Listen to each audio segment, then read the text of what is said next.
Indiana Fever HC reports being held to restrictions after Paige Bueckers' company. Force troubling reality. After dominating the Chicago Sky last weekend, the following game hardly felt like a challenge for the injury-ridden Indiana Fever.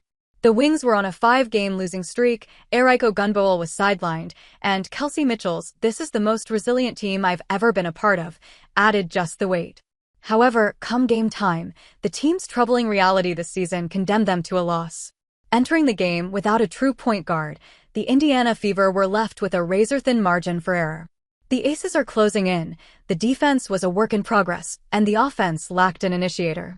Though the team had signed veteran Odyssey Sims against the Paige Bueckers-led Dallas Wings, these shortcomings resulted in a surprising loss. If you ask Stephanie White, the game felt lost in the very initial minutes. During their post-game press conference, the Fever head coach discussed the restrictions her players put on themselves. "I think it's tough when you dig yourself a hole.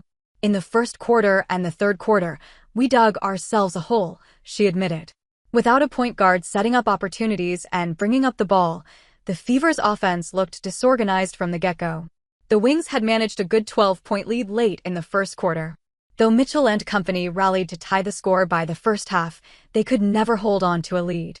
It easily translated into a disappointing 19-0 run for Chris Cocklane's squad in the third. If White had to break down the lapses, it wasn't much complicated then. Turnovers for scores, easy buckets, free throws, all of those things. The Wings forced their opponents into 18 turnovers, resulting in 27 points. The HC directs the concern towards missing a true point guard, but it is also a troubling fact that the team ranks 5th from the last in turnovers, averaging 14.4, only 0.4 ahead of 10th-ranked Golden State. Nonetheless, Kelsey Mitchell did show out for a 24-point play, helping the team mask the lapse. So all it came down to? The last shot Fever's leading scorer made and missed. This was a winnable game by all means for Indiana, accounting for an embarrassing defeat. With 11 more games to go, however, White is keeping the morals up. "I continue to be proud of the grit, toughness, and resilience of this group," she added in the press conference. The Fever are in a precarious position. After their 5-game win streak, it took one outing to stir the ship. This Fever team, though, is not giving up. Kelsey Mitchell's missed buzzer beater foils Indiana Fever's brave comeback. After tying the score 42-42, if the Indiana fans thought that the team would come into the second half and take control of the game, the reality was entirely different. The third quarter followed the same script as Indiana struggled on both ends of the floor. Through the 6:38 mark of the fourth quarter, they were 17 points down, and the game seemed lost.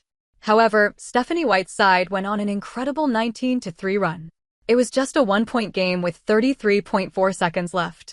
Following a Dallas Wings timeout, Paige Bueckers missed a 15-foot shot, giving Indiana a chance to pull off a remarkable comeback win.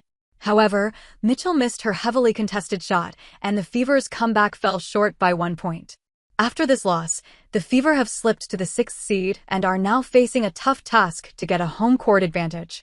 With Caitlin Clark's return not close, the task ahead of the Indiana Fever is not easy. With a tough schedule lined up, this final stretch can make or break their season and fans' hopes of seeing Caitlin Clark in the playoffs again.